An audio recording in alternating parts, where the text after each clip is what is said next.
Batra, who is standing by. It's been one great commentator after another from the left, the right, the center, you name it, here on the program as we continue to follow this bombshell story that Gerald Butts, the Prime Minister's top advisor, top strategist, close friend, is now out.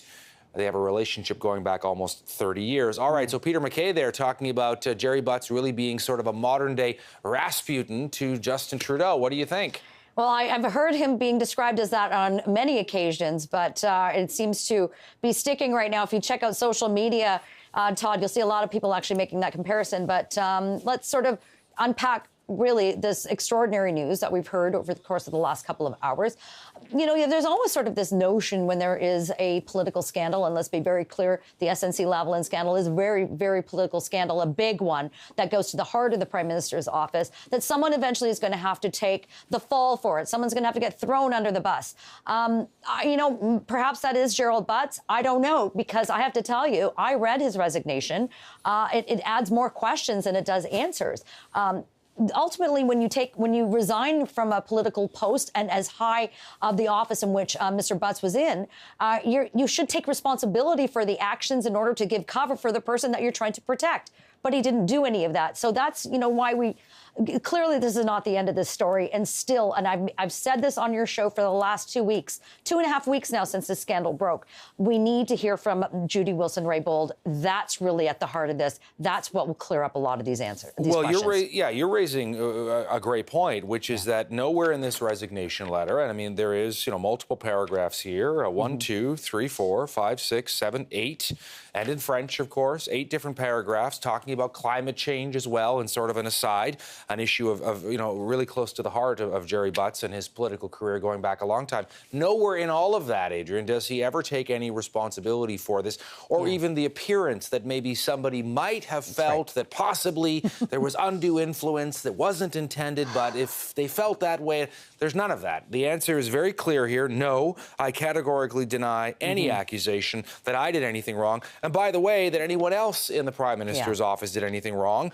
I nor my staff put any pressure, and any indication or accusation to otherwise is simply not true. So why resign? Exactly.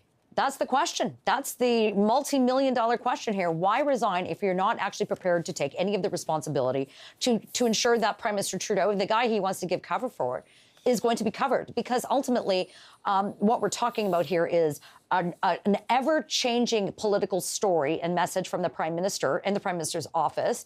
So maybe it's a matter of, you know, very terrible messaging. Someone had to take the fall for that. I have a very hard time believing that Gerald Butts would do such a thing, nor would Prime Minister Trudeau, I think, want him to do that. I think there's a few other factors at play here. I think because there has been such an extraordinary amount of pressure from, obviously, in the media, but also from the Liberal MPs themselves, from Prime Minister Trudeau's caucus. They are, I'm not going to quite use the word revolting, but they are very frustrated and very angry because the questions that they're getting from their constituents is, what happened? Why can't we hear from Jody Wilson-Raybould? So that is what I think, and part of what's going on. So Raybould, I think, is ready to speak. And the other side of this is the Liberal caucus is really pushing back against the Prime Minister's office that has really been dictatorial to many of them for so long. So frustration on both sides. And ultimately, someone did have to resign. But it may be a short-term distraction, but this is still a long-term problem for the Prime Minister's office. Last question for you. I mean, the Liberals have been criticized from those on the right, such as yourself, and some on the left as well, for being elitist, too out of touch, arrogant in how they have governed.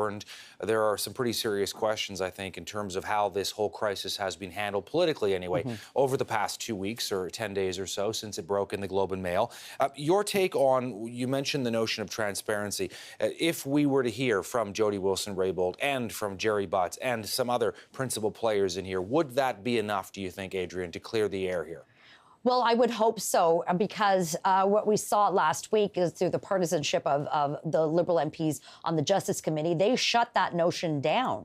But now Mr. Butts is going to be outside of government. There is going to be an ability to compel him to come speak. But it's going to be a challenge for the opposition parties, particularly for Conservatives, to make that case, to be able to ensure that those individuals who actually were involved in these conversations about whether or not SNC SNC-Lavalin should have a deferred prosecution agreement, whether or not Jody Wilson-Raybould was indeed, quote, pressured, as the Globe and Mail first revealed. Those, Gerald Butts, Katie Telford, those senior people, well, now Gerald Butts out, but those senior, very senior people within the Prime Minister's office are the ones that we need to hear from. The Justice Committee, however, the Liberal-run Justice Committee, said we want to hear from everybody else, but except for those that were actually involved in it. That's not what Canadians deserve. Canadians deserve transparency, which is what this Prime Minister said. He said he was going to do things differently. He said he's a feminist, and he said he's going to have strong ties with the Indigenous people. Well, right now, on all three of those measures, he's struck out. Adrienne Batra is the editor-in-chief of the Toronto Sun. I know you've got to get back to your newsroom to come up with your front page.